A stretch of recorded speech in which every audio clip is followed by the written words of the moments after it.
the ano na the point na maybe VP Sara, do you have any opening statement for our media friends here? Thank you. Yes, opo. Unang-una, nagpapasalamat ako sa inyong lahat. Sorry for the short notice and sorry for the technical problems. Thank you for your time this evening and thank you for joining us for this press con. And thank you to the DDS communications team for organizing this press conference. Kung pwede lang, pakiusap lang naman sa inyo, hindi na muna ako sasagot ng questions about the committee hearings kasi gusto ko kasi sana na lumabas muna lahat noong mga accusations nila bago ako sumagot para isahan na lang. Kung pwede lang naman. We stick to my stay in the office of Congressman Pulong Duterte and my visits to Undersecretary Zulaika Lopez. But it's up to you. Kayo nang bahala mag-shoot ng questions ninyo. Meron naman tayong moderator. Thank you. Happy Friday, everyone. Okay. Okay, let's start. JP, maybe you want to have a question muna from the guy, OVP, ano mo, OVP. OVP Media, okay na? Ready na kayo? Red, TMC?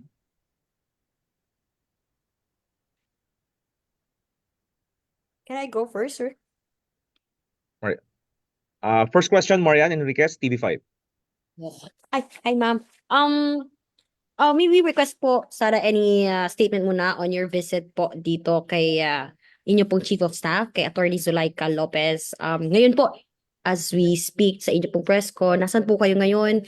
Kamusta po yung pagbisita po ninyo kay, kay Attorney Zulaika? Sorry for that. Yes. Maraming salamat, Ma'am Marian. Nasaan ako? Nandito ako sa office ni Congressman Pulong Duterte. Binigyan niya ako ng permission kahapon na magstay at mag-office dito sa kanyang opisina to make it convenient para kung kailangan ako ni Attorney Laika na pumunta doon sa kanya for emergency or at any time of the day, pwede akong magpaalam sa House of Representatives na pupunta ako doon sa kanya. She has expressed fatigue, nausea, lightheadedness. Hindi siya nakapag-therapy kahapon. Meron siyang physical therapy plan kasi hindi siya nakapag-therapy kahapon kasi hindi napayagan. So may mga nararamdaman siya health-wise. And ang gusto niya kasi talaga sana is for her peace of mind, samahan ko siya doon para makatulog siya. But the best alternative namin at this point, sabi ko sa kanya, is for me to stay dito sa office ni Kong Pulong so that anytime na she has a panic attack or an anxiety attack, and she feels, kasi lagi niya sinasabi, nasusuka ako. Although thank God, hindi pa naman siya nasuka or sumuka. But for the past year, 2 beses na rin kasi siya na admit sa hospital sa pagsusuka. So yun. She is in high spirits. Actually, napapatawa ko pa siya. So ibig sabihin, na nagigets pa niya yung mga jokes ko. We divide the time na magkasama kami sa talking about personal things and talking about work. So hinahati namin yung time sa oras sa ganun. Kagabi, suppose ang ni-request ko sa House of Representatives and ginrant naman nila is 7 p.m. to 10 p.m. na meeting dahil nanggaling pa ako ng Davao City. So umabot ako dito, I think mga 8 p.m. na. Nakapag-usap kaming tatlo kasama yung lawyer niya at nakapag-meeting kami for the office kasama yung assistant niya. And then after that, kumain siya. So medyo na ano kami doon, na okay kaming lahat kasi kumain siya.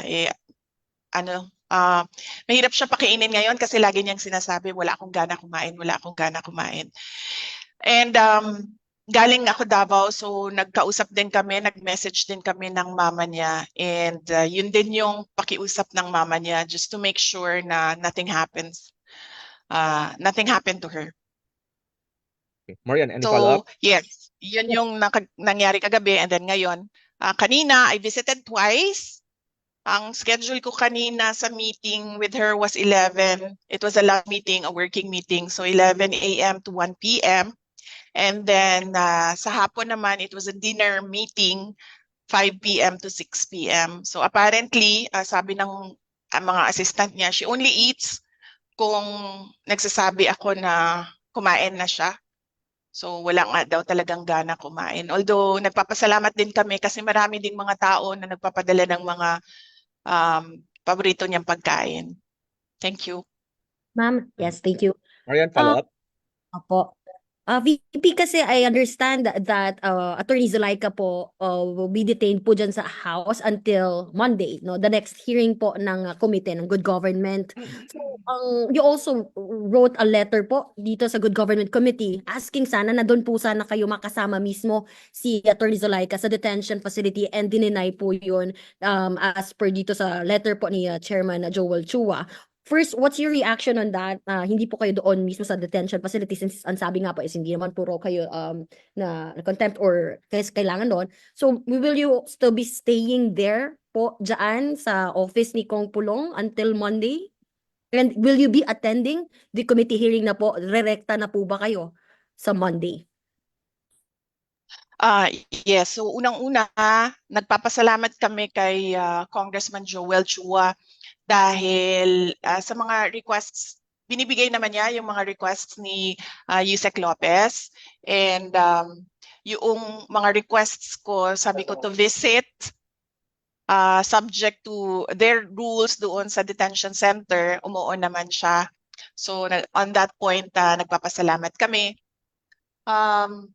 So ano nga ba yung tanong? Will I be here until Monday? Actually, sa meeting namin kagabi, there is we were initially doing a planning session last night to stay here until after the New Year's. Kasi we were comparing the time period to Ilocos 6, and then ito din yung time period ng Ilocos 6 who spent Christmas and New Year's dito sa detention. So kagabi, yung planning talaga namin was until after the New Year, yung detention. Because sinasabi ko naman lagi, no, hindi ko sinasabihan yung mga tao ng Office of the Vice President, umattend kayo, wag kayo umattend. Because after all, sila yung uupo doon, sila yung mapapahiya. And it will be their own mental struggle yung mangyayari doon habang nakaupo sila. So hindi ko sila sinasabihan kung ano yung dapat nilang gawin. Ang sinasabi ko lang lagi, let us know what your decision is so that we can help you. Ang expectation namin, kung dumating si ASEC Lemuel Ortonio on Monday, he will be detained kasi meron siyang 2 consecutive contempt orders. And alam niyo naman dito sa Kongreso, no, sila naman kasi nagsasabi kung ilang araw, ilang buwan. So ang preparation namin is until after the New Year. And then the next planning namin is until after Congress adjourns, which is on June. So may mga ganun kami na mga plano. And because nandiyan si Attorney Lopez na detention, because of me, I am here sa office ni Congressman Pulong Duterte because of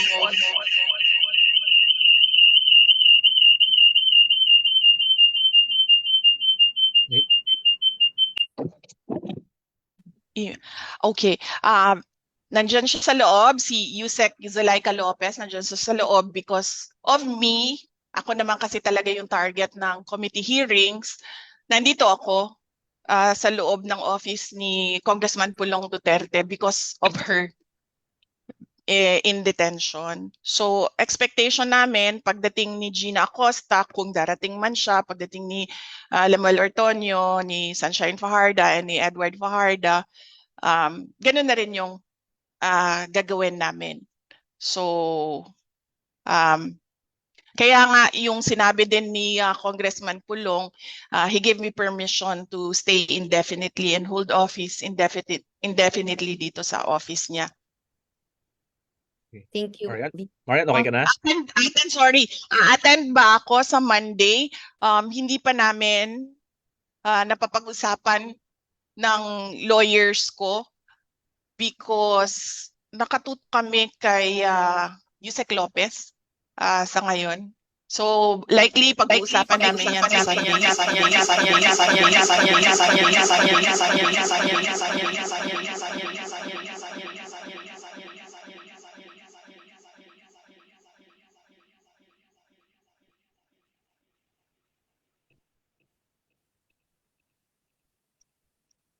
VP. Thank you po. Pwede Ma'am? po last one, sorry. VP, you mentioned about your plans spending Christmas and New Year with kung sino pa po yung mga darating.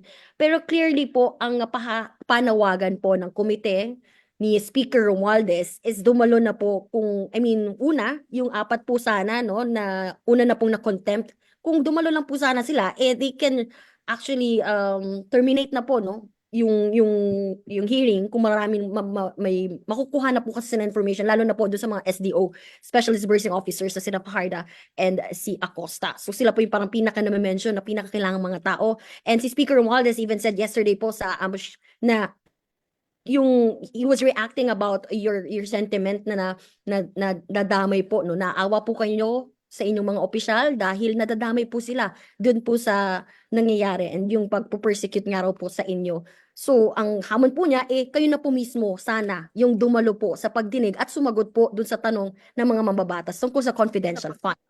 Ano po yung take niyo? Kasi for them hindi na po to kailangan pa sanang tumagal kung i-urge po sana natin itong mga Marian, opisyal. kindly wrap up your question.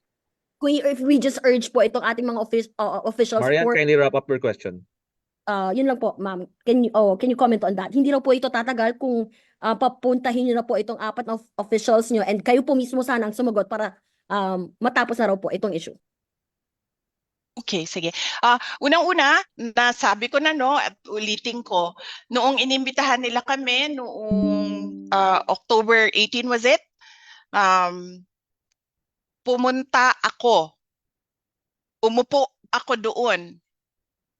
Nag-antay ako ng tanong, hindi sila kahit isa, walang congressman na nagtanong sa akin. And because I felt na sayang yung oras ko na nakaupo doon, na walang nagtatanong sa akin, nagpaalam ako ng maayos, pinayagan ako ng maayos, nagpapasalamat ako na umalis. So, I am not at their beck and call na tatawagin ka, pauupuin ka doon, gagamitin yung buong araw mo, yung buong oras mo, tapos lang itatanong sa iyo. 'Di ba? Kami may respeto kami sa oras nila.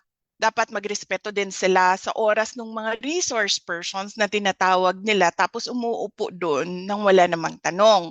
Okay? So, I do not understand saan nanggagaling yung sinasabi nila na hindi uma-attend, hindi sumasagot. Umupo ako, walang tanong.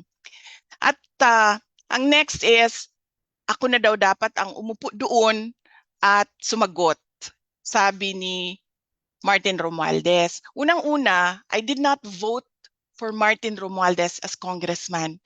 Kung taga-Tacloban man ako, hindi din ako boboto sa kanya as congressman. I do not give him my trust and confidence as congressman. I did not vote for him as Speaker of the House of Representatives. Diba? So, kilala ko siya as Martin Romualdez, but I did not vote for him for congressman and speaker. So, wag niya akong pagsabihan kung ano yung dapat kong gawin. And then, doon naman sa 4, lagi kong inuulit-ulit yan. Hindi ako yung uupo doon, sila yung uupo doon, sila yung iinsultuhin, sila yung babastusin, sila yung mamaliitin. So, kailangan yung tao ang mag-decide, kakayanin ko ba ito o hindi? Kung kakayanin ko ito, pupunta ba ako o hindi? I cannot tell people what to do, especially if it will put them under so much mental stress and torture. So, ang akin lang, kung ano yung desisyon nila, yun yung susuportahan ko. Thank you very much. VP, just to clarify lang po, the first hearing where you attended po, hindi raw po kasi kayo nag-oath, kaya hindi po nila kayo tinanong yung oath po na which you will say the truth na nothing but the truth po. Kaya hindi na po sila nagtanong. Yes, opo. Kasi po, sinasabi ko, unconstitutional yung rules nila. They interchange persons and witnesses doon sa rules nila. They say inquiry, they interchange inquiry and investigation doon sa rules nila. Walang investigatory prosecutorial powers ang Congress. They can only do in aid of legislation, and they must respect the rights of persons appearing therein. But hindi na natin nakikita yun ngayon. Nakikita nyo kung ano-ano na lang gusto nilang sabihin. Ano bang tawag yan? Defamation. Nakikita nyo, defamation ng pagkatao ng mga uma-attend. Walang rules. Ginagawa nila ng rules as they go along. Wala silang pagrespeto sa Constitution na dapat sumusunod sa Constitution yung rules nila. My position is they have unconstitutional rules. Tinatamad lang talaga ako umakyat doon sa Supreme Court para questionin yung rules nila kasi ang gusto ko, hayaan sila kung ano yung sabi ni Saya pa kung sa ilang ibati, pasagdi na sila. Okay. Next question, Red, Manila Times. Red, Hi, Ede? Ma'am, good evening po, ma'am. Ma'am, sabi po ni Kong Joel po today and yung mga leadership po, si Dong Gonzales, Manix Dipe, and David Suarez na to put it succinctly, hindi na raw po ginalang yung House of Representatives and parang binastos daw po yung House of Representatives dahil sa pagpunta niyo po doon kagabi kay Attorney Zoleka. Your thoughts po, ma'am, doon sa sinabi ni na Kong Chua and then the House leaders po, ma'am? Yung pagbisita ko last night, nagpaalam ako. It was on paper. Yung pagpaalam ko na I was requesting for a meeting 7 p.m. to 10 p.m. Ang hindi ko lang nalagay doon kung bakit. Kasi nanggaling ako sa Davao City and yung flight ko arrived 5:30 p.m. Took me 3 hours, 2.5 hours to get to Batasan. Kaya 7 to 10 p.m. yung ni-request ko. But nag-request kami ng meeting na pinayagan naman nila. Ma'am, kasi po parang sinasabi po nila na parang ano daw po yun eh. The word they said was parang sinugod nyo daw po. Yun yung word na pagkakasabi nila. Parang sinugod nyo daw po yung House of Representatives daw po.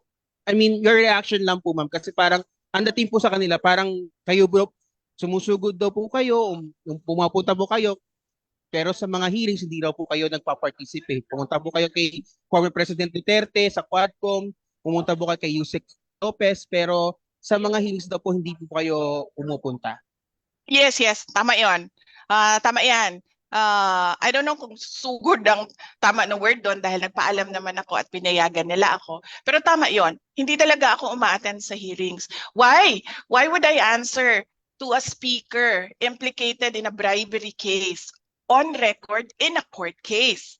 Why would I answer to a member hanggang ngayon, hindi ko alam bakit member pa ito ng House of Representatives, convicted of child abuse, taking IP children doon sa amin sa Davao City, dadalhin sa Manila. Diba? Why would I answer to a member of the House of Representatives na merong utang sa aking husband ng 9 million dahil sa isang case. So why would I answer to them? Why would I answer to a member of the House of Representatives na ang tatay niya mismo, na may screen cap ako, nagsasorry sa ginagawa ng anak niya? Alam niyo, hindi pa umabot sa buhay ko na nagsorry ang tatay ko kanino man sa ginawa ko. Pero this member of the House of Representatives, tinetext ako ng tatay, I'm sorry. So why would I answer to him? Nagsasorry yung tatay, ibig sabihin may ginagawang mali yung anak. Diba? So why would I answer to them? I am here because of Yusek Lopez, and I will be here for Gina, for Lemuel, for Sunshine and Edward, and whoever magagaling sa Davao na ipapatawag nila. I understand si Barbara, si Carla, ipapatawag nila, si Bandiding papatawag nila. I will be here for them. And all the rest na makontempt. I will be here for President Duterte, but I will not answer to members of the House of Representatives, especially sa may utang ng 9 million sa hindi naman sa pamilya namin, sa law firm ng husband ko. That is 9 million na dapat ini-enjoy ng pamilya namin, pero hindi niya binabayaran. Last na lang po, ma'am. Ma'am, ano pong reaction ninyo when Castro was the one who cited Yusek Zuleika in contempt? Ano pong reaction niyo po when you heard na it was Castro and not the other members who cited Yusek Zuleika? Salamat po.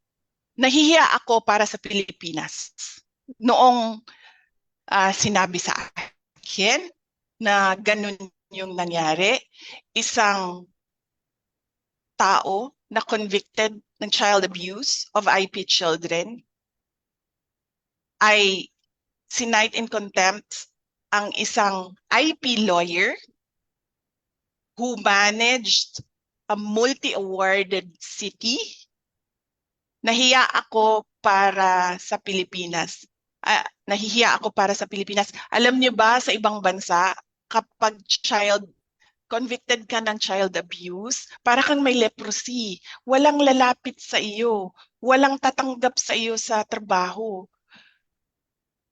Mas mataas pa ang mga taong may leprosy kesa sa mga taong convicted ng child abuse sa ibang bansa. Pero dito, sa ating bansa, ang isang tao na convicted ng child abuse, may power.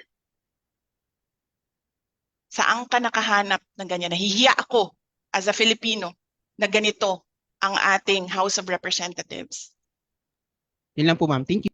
Okay. Next question, Jason, SMNI. Thank you. Hi, ma'am. Ma'am, naririnig po ako? Yeah, clear.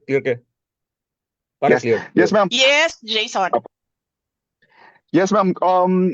Marami po sa ating mga kababayan po, ma'am, ang pumalag sa ginawa po ni Castro. Kung babasahin niyo po ang social media, pumalag po sila doon sa pag-cite in contempt kay Attorney Lopez. And they said po na there is grave abuse of power. Para po sa inyo, ma'am, nakikita niyo po ba that there is a blatant abuse of authority, and this is an act of power tripping po na ginagawa po ng ilang kongresista against the OVP employees? Actually, yan ay yung talaga sinasabi ng lawyers sa akin. Sabi nila, you must go to court, you must go to court. Sa totoo lang, ako lang din talaga yung nagsasabi na pabayaan na lang natin kasi hayaan na lang natin. Pasagdan nato sila sa ilang gibati. Hayaan natin sila mapagod at matapos yung 19th Congress na ito. In fact, Attorney Zuleika Lopez expressed din sa akin, sabi niya, I cannot go through all this and then not end up in the Supreme Court annotated report sa SCRA Sabi niya, be in the books somewhere. Kung ganito man lang din ang pagdadaanan ko, we have to be in the legal books. So, ako din, napapaisip na ako. Pero ako lang din talaga yung nagsasabi sa mga lawyers na hold niyo muna yung mga cases ninyo, wag na muna. But they are just waiting sa akin na magsabi na i-file niyo lahat ng kaso na yan. Okay. Any Ma'am, more, Jason? yes. Ma'am, ano po yung mensahe po natin sa ating mga kababayan? Kasi parang sila, ma'am, hindi na po maiwasan, nababasa po natin sa mga social media accounts na nagpapalabas, galit na galit po sila sa nangyayari. Dahil po ang nababaliktad na po daw, ang isang convicted, yun yung nag-cite in contempt sa isang abogado na isang regular o ordinaryong empleyado lang ng gobyerno na nais lang na magtrabaho. Then sa isang hearing din, parang mas kinukundena pa yung may ginawa against criminality and drugs. Instead, ang i-condemn is yung mga durugista.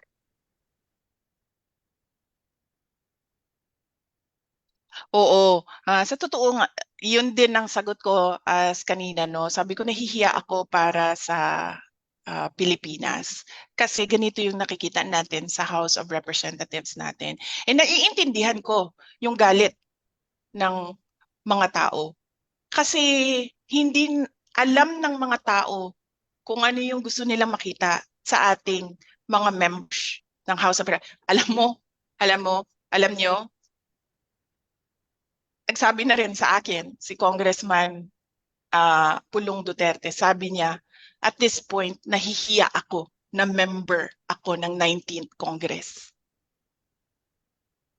Meron ng isang congressman, isa lang yon. Pero, di ba, as a speaker, hindi ka rin ba mahihiya at mag-isip na meron kang member na nahihiya na member siya ng House of Representatives? So, naiintindihan ko yung galit ng mga tao. Yung mismong congressman nga, nahihiya na siya.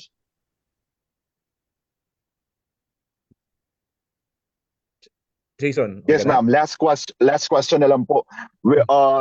For the upcoming 2025 elections, marami po ang mga tatakbo uli bilang mga kongresista. Ano po yung paalala po natin sa mga kababayan po natin, especially sa nangyayari ngayon, sa gitna na nangyayari sa House of Representatives?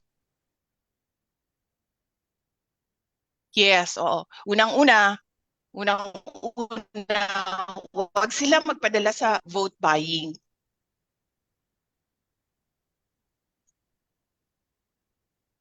Unang-una, huwag sila magpadala sa vote buying. Ang vote buying ngayon, nakatago na sa pangalang ayuda, nakatago na sa pangalang AIX, nakatago siya sa pangalang AKAP, nakatago siya sa pangalang tupad. So, unang-una, pera nyo yan, pera yan ng bayan, tanggapin nyo yan. Hanapin nyo ang buong amount doon sa voucher kung ano dapat ang natatanggap ninyo. Huwag kayo magpadala sa vote buying kasi we will end up in an embarrassing situation na nanonood sa atin ang mga ibang bansa kasi ganito ang nangyayari sa House of Representatives natin. Pangalawa, huwag kayong maniwala sa mga promises ng mga politiko. Tingnan nyo kung ano yung kanyang track record. Kasi ang promise ay hindi pa nangyayari. Sa susunod pa yan. That is a future event. Pero tingnan nyo ang past nung politiko na yan. Ano bang nagawa niya? Ano bang nabigay niya? Ano ba ang promise niya noon na naibigay niya o hindi niya nabigay? And pangatlo, galing ako sa political dynasty ha. Hindi ko inaano yan. Obvious naman yan. Pero hindi dahil galing yan sa isang pamilya ng mga politiko ay automatic na ang boto ninyo. Pag-isipan ninyo kung ano ang kapasidad ng tao na yan bago ninyo iboto. Huwag kayong bumoto dahil sa apelido. Okay? Okay ka na, Jason? Are you Daghang satisfied? salamat, ma'am. Okay. Thank Next you. question. Next question, Dempsey, Philippine Daily Inquirer. Hi, ma'am. Good evening. You mentioned a while ago about parang tinatamad lang talaga kayo magpunta ng Supreme Court to challenge the hearings. Tama po ba?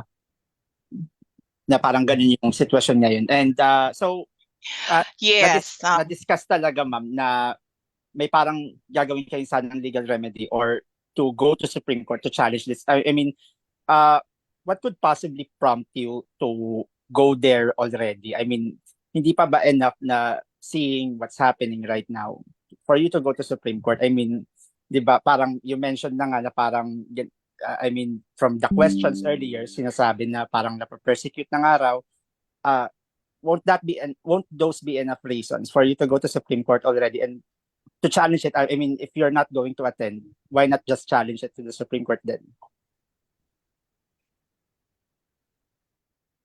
Oo, totoo yan. I think mali ang word na nagamit ko kaninang natatamad.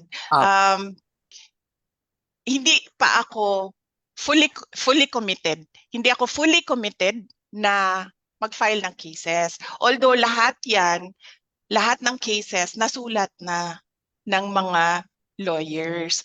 It's a matter of filing. In fact, kanina, kami ni verification of non-forum shopping. Nagpirma na siya, nagpirma na ako. Inaantay na lang namin na na magsabi ang mga lawyers na we're ready.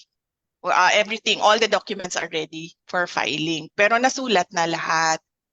Yung sa akin lang kasi, parang yes, tama naman na i-question sa mga korte natin yung ginagawa ng 19th Congress. Pero naisip ko din kasi hanggang June na lang din naman sila.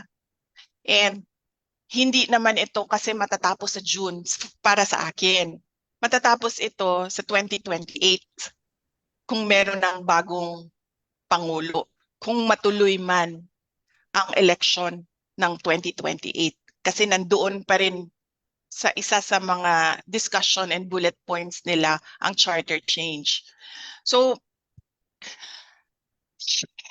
kailangan namin upuan ulit again and again ng mga lawyers, but ready sila sa kanilang mga hinanda na cases.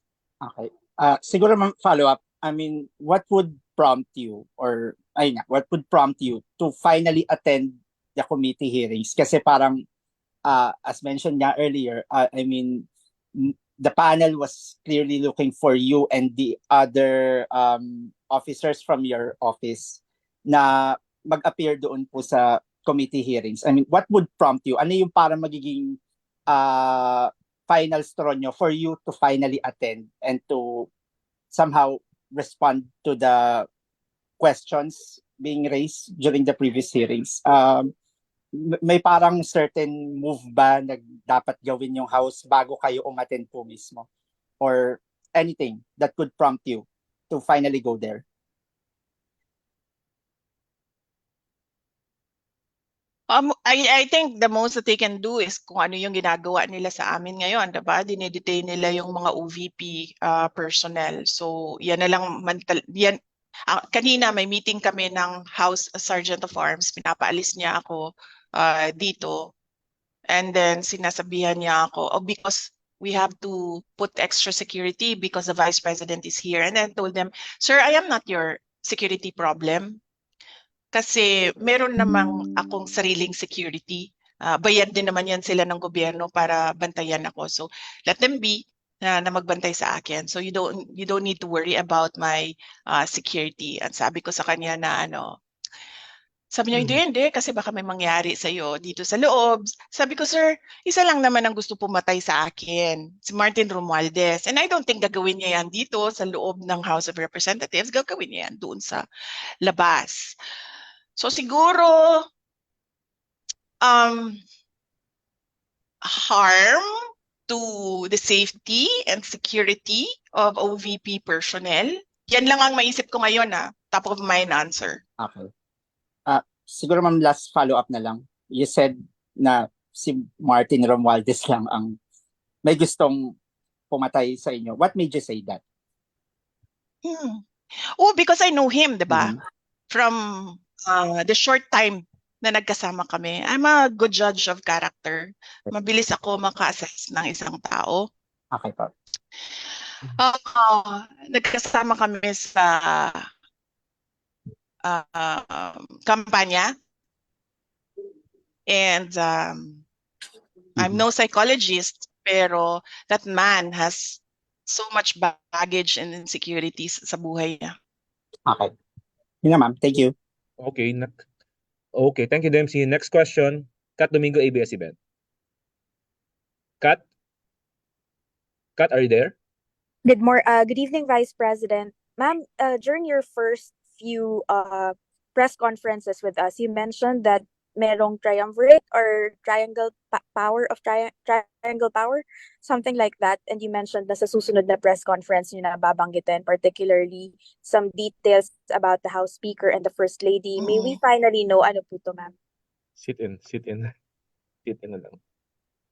Sit in. Well, yes, dinidiscuss namin yan kagabi, no? Diniscuss din namin yan kagabi. And kasi, mame-mention ko yung pangalan ng First Lady doon sa mga sinasabi sa hearing. And alam mo yon, ang gusto lang naman namin kasi lahat sa Office of the Vice President ngayon, magtrabaho. In fact, kung makita nyo doon sa loob, if you're allowed to visit Yusek Lopez, isang buong malaking plastic box ng documents ng trabaho ang ginagawa niya. Ganun din ang gusto ko, that I be allowed to attend my events and go around to talk to the people. Yun lang ang gusto namin. Kaya sinasabi ko, kung pwede sana sagutin ko yung mga tanong doon about sa committee hearings sa ibang araw, because I'm waiting for them to push it para makasagot ako. Sa ngayon kasi kulang pa eh. Para sa akin kulang pa. So I'm waiting for them to push it para ako magsalita. Hindi ako nagsasalita ngayon kasi ang gusto ko nga, ituloy na lang nila yung hearing nila at tapusin nila kung kailan nila tapusin para makabalik na kami sa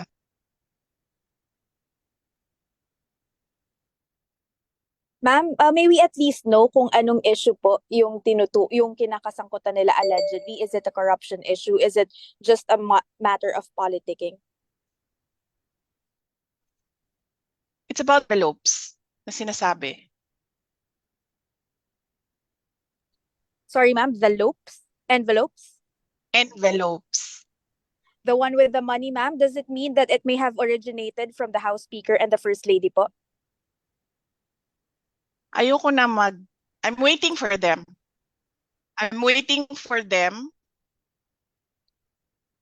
Na umabot sila doon. Ngayon kasi tinigilan nila yung envelopes eh. Hindi ko alam kung naririnig nila yung mga discussions namin. Nakikinig sila sa mga discussions namin. Tinigilan nila eh. So I'm waiting for them to push. Inaantay ko kung ano yung mga sasabihin nila para one time na lang yung sagot. Okay, ma'am, may we at least know kung sino po yung congresswoman or man na sinasabi nyo na may utang sa husband nyo ng 9 million pesos, as well as the lawmaker whose dad has been apologizing to you over his or her conduct in the hearings? Sit in interview, ma'am. Better sit in. Yeah. So, oo, hindi ko masabi kasi hindi ako nagpaalam sa asawa ko na sasabihin ko yung pangalan. Kukunti lang naman yan sila nandiyan sa Committee on Good Governance. Hanapin nyo yung may mga kaso. Tapos, kukonti lang din yan sila dyan na may tatay na politiko. So, by process of elimination, madali nyo lang mahulaan kung sino. I'm Okay, sorry, thank you po. sandali lang Ay, ha. Hindi sige si po. lang. Exclude na natin si Franz Castro. Hindi yan tatanggapin na kaso ng husband ko. Okay, salamat po. Okay, next question after Miss Kat. Glenn Hueco, DZBB, GMA Super Radio. Glenn, pasok. Hi, BP, maayong gabi. Oo. Ma'am, tanong ko lang ho sana kung plano niyo po mag-stay dyan until New Year, may kipag-usap po ba kayo sa liderato ng Kamara, PP? Kasi parang kanina naglabas nga sila ng statement na parang nilalabag nyo na yung protocol po nila. Thank you, ma'am. Oh yeah, yes. Actually, pinuntahan ako dito ng Sergeant at Arms kanina. Nakipag-meeting siya sa akin. We sat down and we talked, and then he leave. And no, I will not leave.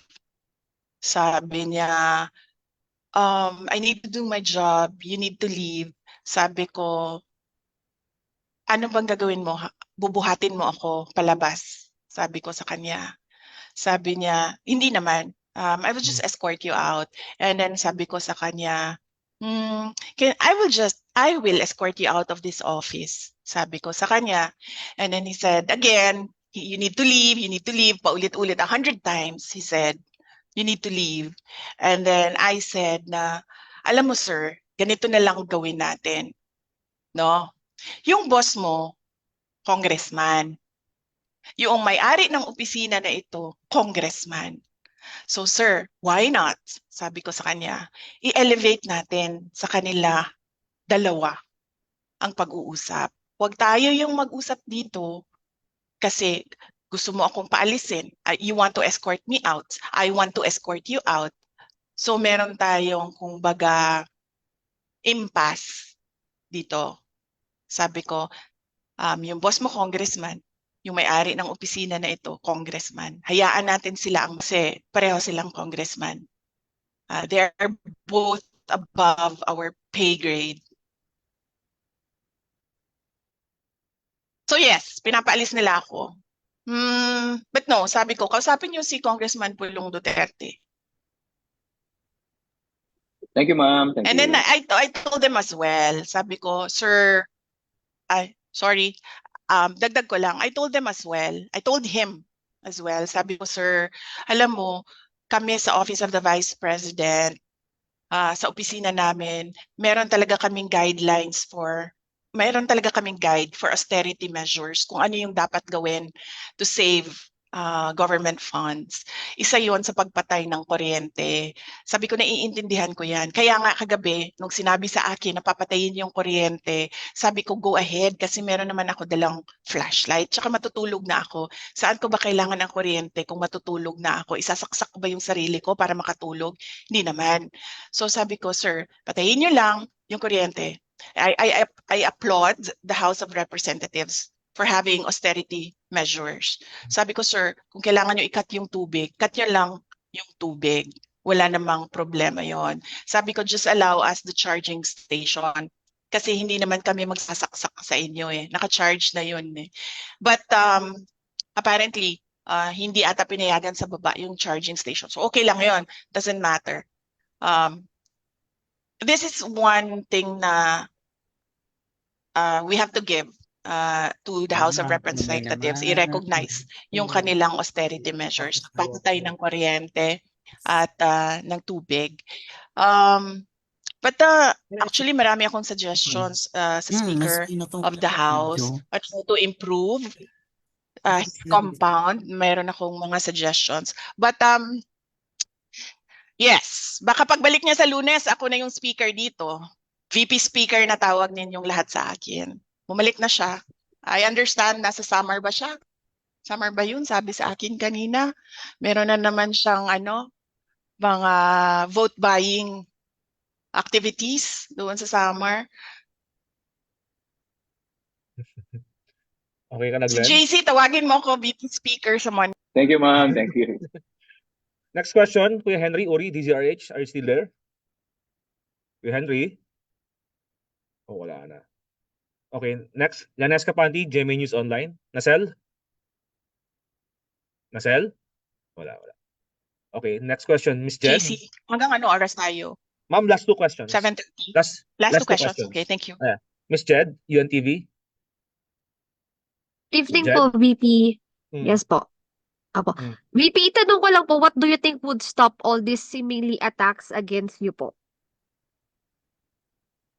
Ay, hindi na, ma'am, hindi yan titigil hanggang sa 2028 election.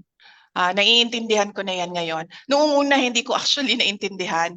Pero noong bumisita ako kay former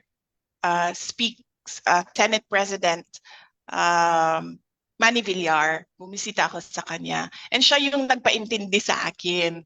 Sabi niya, you're number 1 in the race for presidency 2028. Sabi niya, hindi na yan titigil hanggang sa election day ng 2028. In fact, iyan yung concern ko, ma'am. Kasi I will be viable for the next 4 presidential elections.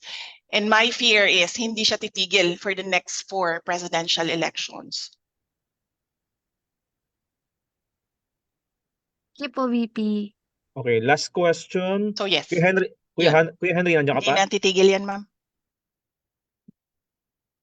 Kuya Henry. Okay, wala, naputol. So last question is from Haji, Brigada News FM. Haji? Hi ma'am, ngayong gabi po. All right. May gabi. Yes. Madam Vice Magandang gabi. President, you've mentioned about the AKAP, the AIX as a form of vote buying. So does it mean po ma'am na dapat po are you saying na dapat itigil na po yung pagkasasagawa po nitong tinatawag na BPSF or Bagong Pilipinas Serbisyo Fair, since you've mentioned na yun nga po nagpunta ng Samar si speaker for the BPSF, ma'am? Well, yes, that is a matter na dapat pag-usapan ng executive department. Kasi clearly, ginagamit naman kasi talaga siya sa vote buying. In fact, noong nakaraang barangay elections, meron akong kausap na isang member ng House of Representatives.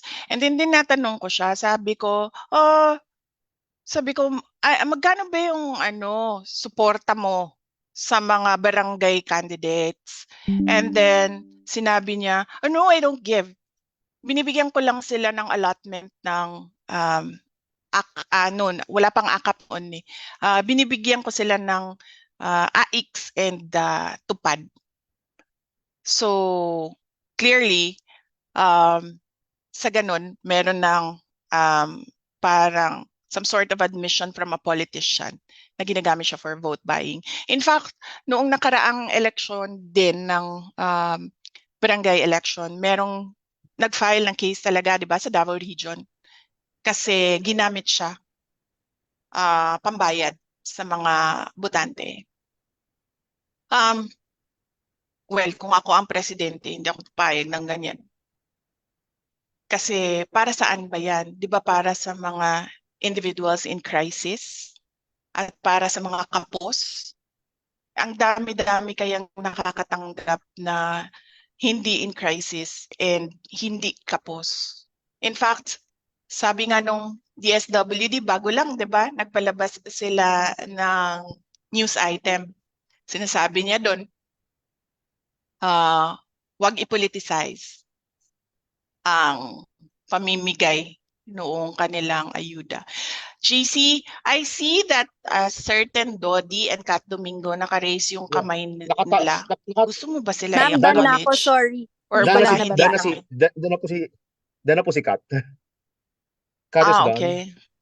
Okay. Dodi, Okay. Oh, Sige. last really? question. Yes. Hello, BP. Oo, may Dodi Magandang gabi. oo. Yeah. Mm. Okay, so citizen lang ako, average citizen, average voter. So obviously, hindi naman talaga in aid of legislation yan. Tama kayo, VP. And para sa akin, kayo yung kauna-unahang nabudol si BBM. Election pa lang, alam natin by 2028 kung sino yung susunod, and alam natin lahat kung anong gagawin ng mga yellow and left para ma-prevent yan. Pero look at us now. Ngayon sa bansa natin, na nagiging voice of reason, ito mga left. Mga left, something is wrong. Diba? Ang ako lang, ma'am, is hindi naman seryoso, pero you think may sibling rivalry itong si Senator Amy at BBM? Kasi ini-expose at na-expose tuloy yung leadership ng kapatid niya. Yun lang, ma'am. Okay.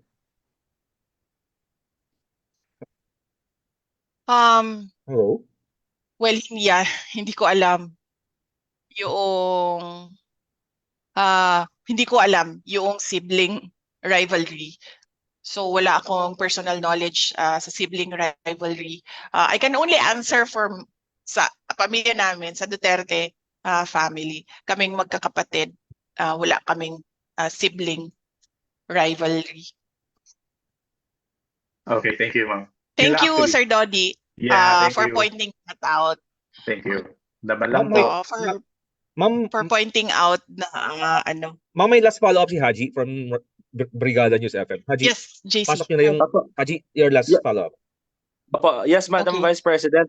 Lastly, ma'am, sorry, I clarify ko na po kasi I need to ask this kasi nabanggit po ninyo kanina na you're planning na po as hanggang at least until Christmas or until the New Year kasi parang part to ng planning ninyo na baka sakali na or your expectations would be baka abutin ng ganun po katagal yung contempt order ng since yung mga congressman po yung nagsasabi kung hanggang ilang araw. Pero ma'am, may sorry po pero may mga gamit na po ba kayo until at least Christmas sa House of Representatives po? Since indefinitely you were allowed naman po ni Kong Pulong na magstay. Yes, meron akong gamit dito. Actually, ang problema kasi dito, hindi ako nakapaghanda ng maayos. Kagabi lang kasi during our meeting, my meeting with Yusek Lopez na bring up na based on the timelines of Ilocos 6, the case Ilocos 6, umabot sila ng Pasko, umabot sila ng New Year. But nagpabili na ako kanila ng tali kasi dito na lang ako maglalaba. And then dito ko na lang din i-dry yung clothes ko. Medyo madami naman akong t-shirt na nadala. So pwede pa siya. Paulit-ulit lang. Kasi uniform naman yung dinala ko eh. So hindi siya halata na paulit-ulit. Kasi uniform siya ng OVP lahat. Opo. And yung day-to-day activities niyo po, ma'am, as Vice President, ay dyan po kayo mag-office, kumbaga.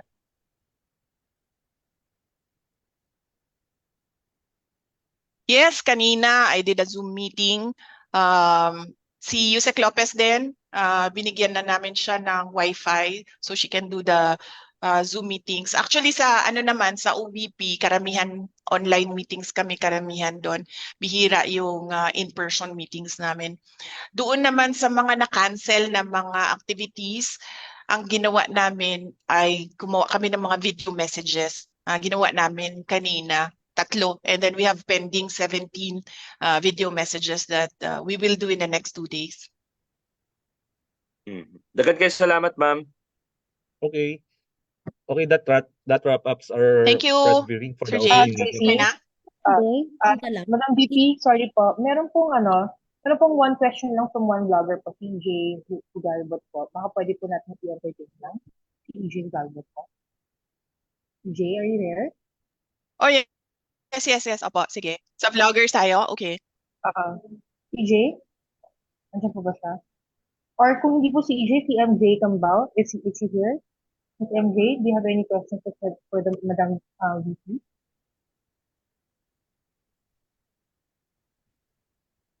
Alright, so mukhang wala po. Pero meron pa pong nag-raise ng hand eh. Okay. Are we going to entertain? Ay, sino po? Ayun po si EB Hugalbot po. Yeah, hi Sir, VP. EB. Hello? 1, 2 questions. Opo. Yes. Hi Inday, may gabi Inday Yes, Sara. last Question, sir? Ay, from Cebu, Liloan, the Opo, land of the sir. Castos.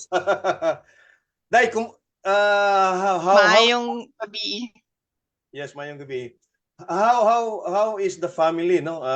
Your husband, Mans, and the children, and PRRD dealing with what has been going on for the last 24, almost 36 hours na with you there in the house, and your plan actually to stay there for a while until about after the new year of 2025. Yes, sir. Opo. So as long as merong ma-detain na OVP personnel, kung saan man yon sila ma-detain, our preparation is lalapit ako doon sa kanila so that I can visit them every day para hindi ako nagbabiyahe ng matagal on the road. And then I can do a lot of things as well dito sa office. CPRD, hindi pa kami nagkausap, but knowing PRD, baka nga gusto nun pumunta dito. Kaso isa lang yung sofa dito, kaya hindi pwedeng pumunta si President Duterte. My husband, nag-text siya kanina, nagtanong siya kung ano yung mga kailangan ko, and then I told him na ano naman, kompleto naman yung mga gamit ko dito, so walang problema. And then sa family na naman kasi namin, sir, kapag merong isang parent na wala sa bahay, we always do a video call every night. So meron kaming ganun every night, basta merong isa sa amin na wala sa bahay. So meron kaming communication or meron kaming family discussion every night. Ang hindi ko palang nasabi sa mga bata is kung nasaan ako ngayon. Kasi ang expectation nila ngayon nasa Cagayan de Oro ako. But tonight, during our video call, sasabihin ko sa kanila kung nasaan ako. Especially so that yung isa sa mga anak ko, ninang niya, si Yusek Zulaika Lopez, the only ninang. Kasi ano lang yung godparents niya, isang ninong, isang ninang. And they're very close, yung anak ko tsaka si Yusek Lopez. So I expect her to understand kung bakit nandito ako. But mag-usap kami mamaya. Day, follow-up question na lang, no? You mentioned Thank you. baka pupunta si PRRD dyan. Yes. What if maraming mga supporters mo ang gusto na rin pumunta dyan sa Batasan, mga ordinary Filipinos? Yes. Yan din madami actually nag-text sa akin, sir, na gusto nila pumunta. And then sinasabihan ko sila na wag na kayo pumunta. Alam ko lahat ng mga tao ngayon ay kulang ang kita, kulang ang hanap buhay. Sabi ko sa kanila, tumutok na lang muna kayo sa mga trabaho ninyo para maganda or masaya yung Pasko ng mga pamilya ninyo. So yan yung lagi ko sinasabi sa mga tao na sinasabi nila na pupunta sila dito. And then meron ding one or two politicians na nagsabi na pwede ba silang bumisita dito. And then I told them na bisita na lang siguro sila sa office hours na ang House of Representatives. So wag during weekends kasi wala namang opisina dito. And wag after office hours. Thank you, Day. VP, palihog Thank po. you. Sorry, last na ma'am. Ayong gabi. Magandang. Yes. Ma'am? Yes. PRRD. Ma'am, sorry. Makakapunta kayo? VP Sara? Hello? VP Sara, sorry, ito I have to ask a question. Yes, ma'am. Your father po, si former President Duterte Sino to? po, when he attended the Quadcom hearing po before, no? And you were there. TV5. Opo. So, si PRRD po, he took the oath po when he attended the Quadcom hearing tungkol nga po dun sa EJK po nung patayan dun sa kanyang drug war. And during our ambush interview po after that, sinabi niya, he is urging you to do the same din sana. So far po ma'am, kasi yung ma-attend po ngayon na OVP officials have no personal knowledge po regarding the confidential expenses. And ang itinuturo nga po nila na ay ang specialist bursing officers and chief of staff and kayo po na may nakakaalam nga po dito sa confidential funds. So yung lawmakers po right now are still very hopeful that you will attend the hearing, explain and answer the questions po about the over 600 million confidential funds ng inyong opisina at paano po ba talaga ginasta itong pondo po ng taong bayan. Marian, last question, wrap up here. Kindly wrap up. Okay. Yes, okay. Yes, nagets ko. Unang point mo is sumagot sa mga members ng House of Representatives. Sinabi ko na kanina kung bakit ako hindi sasagot sa members of the House of Representatives. Dagdag ko lang doon na the power of the purse is the power to give or take away money. Hindi sila ang nag-audit ng utilization na ang government funds. Yan ay exclusive domain ng Commission on Audit. Yan ang sinasabi namin lagi. Sumasagot kami, nagko-cooperate kami sa Commission on Audit. Kahit pa we feel na sinasabihan na ang Commission on Audit ng mga House of Members, some members of the House of Representatives kung paano mag-audit, nandoon pa rin kami sa full cooperation sa Commission on Audit. Sabi ni PRD na yun din ang gagawin ko, mag-uus ako and mag-attend ng hearing. As I said, umattend ako. Hindi lang ako nag-oath because meron akong objection sa unconstitutionality ng rules ng House of Representatives. Pero in an inquiry in aid of legislation, does it matter kung may oath o wala yung tao? Nandyan yung tao as a resource person. You're there to ask them information para makakraft ka ng batas. So, does it matter kung naka-oath siya or hindi? Kasi pwede mo, you as a legislator, you have to sift through all the pieces of information that were given, diba? Hanapin mo ano ba ang dito relevant, ano bang hindi relevant para ka makagawa ng batas. Pero hindi naman kasi ganun nang nangyayari. Ang ginagawa nila, they're taking on the role of a prosecutorial investigation. And pagdating naman kay PRD, he's already a former president. So sabi nga niya, di ba, huwag kayo maniwala sa akin kasi vice president lang ako. Hindi ako maniniwala sa kanya kasi former president siya. Hindi naman siya incumbent president. Alright, I think that's it, no? Ma'am, okay na po ba? Thank JP, you! okay po tayo? Maraming salamat po. Salamat. Salamat. Bye-bye. Thank you! Thank you Ma'am, po. thank Thank Ingat you, you po kayo. ma'am. Judy! God bless Thank po kayo you, sa inyo Mark lahat. Pebbles! And Thank thank you you, DDS communications team. Ingat po kayo.